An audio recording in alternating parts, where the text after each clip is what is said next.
Gold, trusted gold buyers. మీరు తాకట్టు పెట్టిన బంగారాన్ని విడిపించి ఈ రోజు ఉన్న మార్కెట్ ధరకు కొనబడను. బయటికి వచ్చి రాగానే రివ్యూస్ మొదలు పెట్టావబ్బా. బిగ్ బాస్ మీద రివ్యూస్ స్టార్ట్ చేసావు. తనుజ మీద ముద్దు బిడ్డ, సామ ముద్దు బిడ్డ, ఈ కామెంట్లు అన్నీ అంటే అది నువ్వు డైరెక్ట్గా ఓపెన్గా మాట్లాడేసావు అనమాట. అంటే అప్పుడే వెళ్ళిన కంటెస్టెంట్, అదే సీజన్ కంటెస్టెంట్ అలా వచ్చి చెప్పడం నీకేం ఇంపాక్ట్ రాలేదా, అవ్వలేదా? అది ఎందుకు చెప్పావు అసలు? అలా ఫస్ట్ నాకు రివ్యూస్ చేయొచ్చు చేయకూడదు నాకు క్లారిటీ లేదు. కానీ ఏంటంటే అందరూ నేను సీజన్ 8 కూడా నేను ఇన్స్టాగ్రామ్లో అయితే రీల్స్లో రివ్యూస్ ఇచ్చేదాన్ని. బిగ్ బాస్ అంటే ఇష్టం కాబట్టి నా ఇన్స్టాగ్రామ్లో రివ్యూస్ ఇచ్చేదాన్ని. 5 weeks అయ్యింది వచ్చేసిన బయటికి. 6th 7th వీక్ ఇంకా అప్పుడు ఆ టైంలో ఇవ్వాలనిపిలే. బట్ నాకు చాలా మంది చెప్పారు, నా ఫ్రెండ్స్ చెప్పారు, ఏముంది నువ్వు దగ్గర నుంచి చూసావు కదా, రివ్యూస్ ఇచ్చుకో, నీ గ్రోత్ కూడా ఉంటుంది, డెవలప్ చేసుకో, నీ వల్ల ఇంకా బిగ్ బాస్ హౌస్ ఎట్లా ఉంది, ఎవరు ఎట్లా ఉన్నారో తెలుస్తుంది, చెయ్యి అంటే సరే చేసా. ఇప్పుడు తనుజ అక్క విషయంకి వస్తే ముద్దు బిడ్డ అన్నాను అని అంటే తనుజ అక్క తప్పు అని నేను ఎప్పుడు అనలే, తనుజ అక్క తప్పు ఇట్లా అని. బట్ ఏంటంటే ఒక కాంపిటీటర్ గా నాకెక్కడో జెలస్ అనిపించింది అని అనుకుందాం. పోనీ జెలస్ అని అంటారు చాలా మంది, నిజంగానే ఇప్పుడు సంథింగ్ ఏదో ఒకటి నేనున్నాను ఇక్కడ, నా కాంపిటీషనే పక్కన ఉంది, సో కొంచెం తనకి ఏదో ఒకటి అవకాశాలు వస్తున్నాయి, తన టాలెంట్ ప్రూవ్ చేసుకోవడానికంటే అరే నాకు రావట్లేదే అని అనిపిస్తుంది కదా. సో ఆ విషయంలో అరే నాకు రావట్లేదు తనకు వచ్చింది అని ఉద్దేశంతో చెప్పా, అంతే తప్ప ఆమె తప్పు లేదు తనకు ఛాన్సెస్ రావడం, అలా అని చెప్పి నాది కూడా తప్పు కాదు. బట్ రివ్యూస్ లో నాకు ఇట్లా అనిపించింది అని చెప్పాను అంతే. అంటే ఇప్పుడు అండ్ ఇంకోటి, ఈ మీ సీజన్ లో ఈ Kalyan Tanuja genuine love friendship, friendship, pure friendship guys. వాళ్ళిద్దరు చాలా బాగున్నారు, మంచిగా ఉన్నారు, మీరు కొట్టుకోకండి. తనుజ కళ్యాణ్ ఇద్దరు కూడా చాలా చాలా చాలా బాగున్నారు. కాజా ఫ్యాన్స్ హ్యాపీగా ఉండండి. కాజా ఫ్యాన్సే కదా అంటారు కాదా? నాకు తెలియదు. కళ్యాణ్ తనుజ ఫ్యాన్స్ కాదా?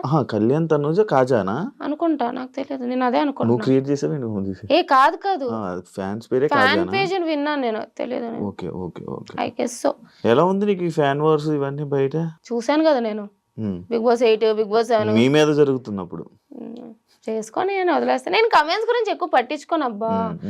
అరే నేను అసలు నెగిటివ్ కమెంట్లు పెట్టారు ఇది నేను నవ్వుకుంటాను. ఎప్పుడైనా నేను ఒకసారి పోస్ట్ పెట్టాక మూడు వచ్చింది అనుకో, ఒక హాఫ్ అన్ అవర్ అయ్యాక అన్ని ఒకే ఒక పోస్ట్కి ఎప్పుడో ఒకసారి ఒక 30 సంవత్సరాలు 40 సంవత్సరాలు అన్నట్టు ఒక్కొక్క పోస్ట్ కమెంట్లకి రిప్లై ఇస్తావరే ఇది అని చెప్పి, అంతే తప్ప నేను పట్టించుకోను పెద్ద. మీ సీజన్ లో నీకు నచ్చని కంటెస్టెంట్ ఎవరు? నచ్చనియా? ఎవరు నచ్చకుండా లేరు, అందరూ ఇష్టమే. నచ్చకుండా ఎవరు ఉండరు. అదేంటి ఏమంటారు, వాళ్ళకి ఏమైనా నాతో శత్రుత్వం ఉండడానికి మీ ఇద్దరు ఏమైనా ఎప్పటి నుంచో కొట్టుకుంటున్నామా? హౌస్ లో నీకు నచ్చని కంటెస్టెంట్? హౌస్ లో నచ్చని కంటెస్టెంట్ ఎవరు లేరు. హౌస్ లో ఉన్నప్పుడు నాకు నిజంగానే 5th వీక్ లో బర్నీ అన్న నచ్చలే. ఆ బెట్ టాస్క్ అది అయింది కదా, అప్పుడు ఎక్కడో నాకు టార్గెట్ చేసినట్టు అనిపించింది అనమాట. అండ్ అట్లా అవుతూ బిగ్ బాస్ బజ్ లో అంటే నాకు ఇమ్యూనిటీ వచ్చే ఛాన్స్ ఉంది, బట్ ఆయన తోయడం వల్ల somewhere I lost that immunity and అట్లా డేంజర్ జోన్ లోకి వెళ్ళడం. అండ్ బిగ్ బాస్ బజ్ లో కూడా నాకు వీడియో క్లిప్ చూపించారనమాట. నాకు హెల్త్ బాగాలేదు, నేను పడిపోయినా, సో నాకు హెల్త్ బాగాలే, నాకు బ్యాక్ పెయిన్ అది సివియర్గా ఉండే, అందుకని చెప్పి నేను ఇట్లా వాళ్ళతో కూర్చునేదాన్ని. అది నాకు తెలిసి నేను మెడికల్ రూమ్కి వెళ్తూ వచ్చేదాన్ని, చూస్తున్నారు వాళ్ళందరూ. బట్ ఆ అంత యాటిట్యూడ్తో కూర్చుంది చూసావా అని అన్నప్పుడు అతనికి ఇంత బ్యాడ్ ఒపీనియన్ ఉందా అని చెప్పి నాకు అప్పుడు నచ్చలేదు. కానీ బట్ తర్వాత ఆయన నిజంగానే జెన్యూన్గా అపాలజైజ్ చేశారు. అసలు అంత పెద్ద అతను ఒక ఛాన్స్ వచ్చినప్పుడు 13th వీక్ 14th వీక్ లో నాకు చెప్పారు ఈ వీక్ రిగ్రెట్ అవుతున్నాను. సో ఆ వీక్ లో నచ్చలేదు, కానీ తర్వాత అందరితో కూడా బాగానే ఉన్నారు. బిగ్ బాస్ లో నీకు నచ్చింది ఏంటి, నచ్చలేదు ఏంటి? బిగ్ బాస్ ఓవరాల్ జర్నీలో నచ్చిందా? బాగుంటది ఎక్స్పీరియన్స్. ఇట్స్ లైక్ అసలు బయట ప్రపంచం వేరు, లోపల వేరు. అసలు కొన్నిసార్లు మనం ఫేసెస్ కూడా మర్చిపోతాం, బయట ఉన్న వాళ్ళ నేమ్స్ మర్చిపోతాం. It's completely different. నాకు నిజంగా చాలా ఎంజాయ్ చేశా. నచ్చలేదు ఏంటంటే బోర్ కొడుతుంది కొన్నిసార్లు.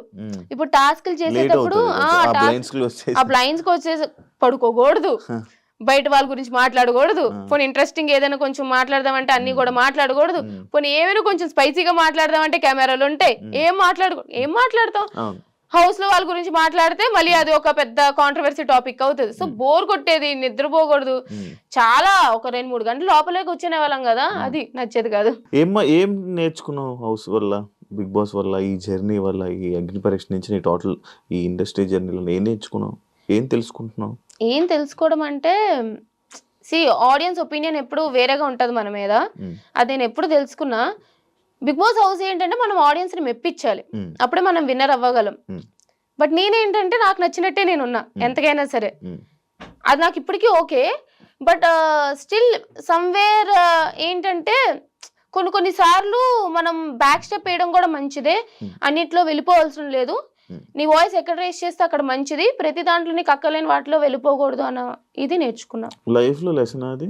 లైఫ్ లో లెసన్ అంటే నాకు చిన్నప్పటి నుంచి అందరూ చెప్తూనే వచ్చారు, నీకు అవసరం లేదు, ఎందుకు గెలక్కోకు, ఎందుకు నీకు అవసరమా అని చెప్పి. అయినా నా అంతలో నేనే ఉన్నా.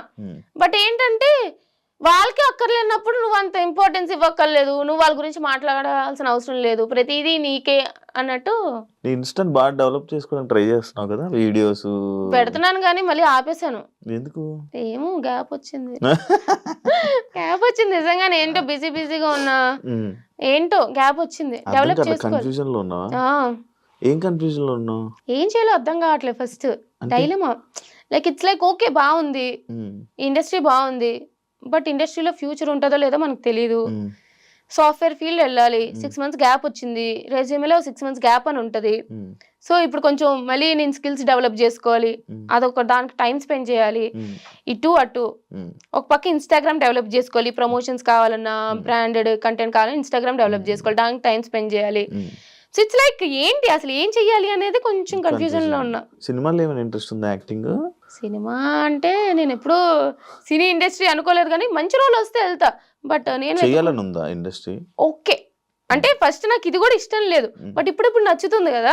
సో మేబీ తర్వాత ఆపర్చునిటీస్ వచ్చినప్పుడు దాంట్లో చేస్తే కూడా నచ్చుతుందేమో. మీ ఇంట్లో వాళ్ళు భయపడతారు కదా నీకు, అంటే పాపం దీన్ని ఏమైపోద్దో, బ్యాడ్ అయిపోద్దో లేకపోతే? భయపడతారు. నేను ఇప్పుడే కాదు, బిగ్ బాస్కి వెళ్ళక ముందే కాదు, బిగ్ బాస్కి వెళ్ళక ముందు కూడా అన్ని ఇష్యూల మీద మాట్లాడుతూ ఉండేదాన్ని కదా. మా డాడీ ఏమనరు, పిచ్చ చిల్లు మా డాడీ, నా ఇష్టం, నీకు నచ్చిన నువ్వు ఉండు అని అంటారు, ఎవరేమన్నా పట్టించుకో. కానీ మా మమ్మీ భయపడుతూ ఉండే, ఎందుకు స్వీటీ వీటి గురించి మాట్లాడకమ్మా, వాటి గురించి మాట్లాడకమ్మా, వీళ్ళు ఇలా పెట్టారు నీ గురించి, వాళ్ళు అలా పెట్టారు, ఎందుకు అని చెప్పి భయపడుతూ ఉండే. బట్ తెలిసిందే కదా. ఒకసారి నీ పేర్లు చెప్పు, నీవు ఎన్ని పేర్లు అని? చిట్టి, సత్య, కనక, సంతోషి, మణి, అర్జున్, శ్రీజ, స్వీటీ ముద్దు పేరు. Copy paste. మంచిదే. అన్ని పేర్లు పెట్టినవే అంటే లైక్ ఒక్కొక్క దేవుడికి మొక్కి ఒక్కొక్క పేరు పెట్టారు అనమాట. నాకు చిట్టి అంటే మా మా డాడీ వాళ్ళ నాన్నమ్మ పేరు, సత్య అంటే మా నాన్నమ్మ పేరు, కనక మహాలక్ష్మి, అర్జున పాల్గొన అని అనుకుంటారు అని అర్జున, అట్లాగా అన్ని పెట్టారు. ఇవన్నీ వదిలేసి ఇవన్నీ తర్వాత వచ్చాయి. ఫస్ట్ నాకు ఇంట్లో వాళ్ళు పిలిచేది స్వీటీ అని. 5 months వరకు నాకు పేరు పెట్టలేదంట. సో అందుకని చెప్పి అప్పుడు కొంచెం చైనా పిల్లలో ఉండేదని చెప్పి స్వీటీ అని పెట్టారు. అందుకు అందరూ ఇంట్లో వాళ్ళందరూ స్వీటీ అంటారు, తర్వాత పేరు పెట్టారు శ్రీజ అని. ఇన్స్టాగ్రామ్ లో కొన్ని నీ వీడియోస్ చూస్తుంటాను, లైక్ అప్పుడు చూసేవాడిని, నేను స్టార్టింగ్ లో చెప్పాను కదా. ఎందుకు ప్రతి దాన్ని కెలుక్కుంటావు, అంటే ఆ రీల్స్ చెప్తూ ఉంటావు, అంటే ఇష్యూస్ మీద వీడియోస్ చేస్తూ ఉంటావు. ఇప్పుడు కొన్ని ఉంటాయి. అయితే నేను చాలా ఇష్యూస్ ఏంటంటే నేను గెలుక్కోను. నాకు ఏంటంటే ఇప్పుడు చిన్నపిల్లల్ని సెక్షువల్ అబ్యూస్ చేశారు, లేదా ఇక్కడ ఒక స్కూల్లో వాళ్ళ ప్రిన్సిపల్ అబ్యూస్ చేశారనో, లేదా సమ్ అదర్ థింగ్, ఎవరైనా మాట్లాడాలి కదా. ఇప్పుడు అబ్బాయిలు మాట్లాడేదానికి అమ్మాయిలు మాట్లాడేదానికి చాలా డిఫరెన్స్ ఉంటుంది. అమ్మాయిలు మాట్లాడితే సరే తిట్టుకుంటారో చేస్తారో, మీ డ్రెస్సింగ్ వల్ల ఇలా జరుగుతుంది అని చెప్తూ ఉంటారు చాలా మంది. బట్ చిన్న పిల్లలు ఏం చేశారు, వాళ్ళ డ్రెస్సింగ్ ఇది కాదు, ఎవరో ఒకరు మాట్లాడాలి. చాలా మంది అమ్మాయిలు ఏంటంటే ఎక్కడో ట్రోల్ అయిపోతాం, ఇట్లా కమెంట్స్ పెడతారు, విసిగిస్తారు, లేదా ఏదో నెగిటివ్ చేస్తారని ఆగిపోతారు. నాకు కమెంట్స్ మీద ఫరక్ పడలే. బట్ ఏంటంటే మాట్లాడాలి, ఎవరొకరు సపోర్ట్ గా నిలవాలి అనే ఉద్దేశంతోనే వాళ్ళు అనుకొని నాకు ఒక ఇష్యూ చూసాను, నాకు నచ్చలేదు, నేను మాట్లాడతా, అట్లా మాట్లాడేదాన్ని. Thank you so much. నిజంగానే ఎక్స్పెక్ట్ చేయలే. ఓడి అమ్మ శివ ఇంటర్వ్యూకి వచ్చి అసలు ఏం లేకుండా, కాంట్రవర్సీ లేకుండా, ఏమీ లేకుండా, నిజం చెప్తున్నాను గైస్. కానీ జెన్యున్ గా నేను శివతో ట్రావెల్ చేసా బిగ్ బాస్ నుంచి బయటకు వచ్చాక.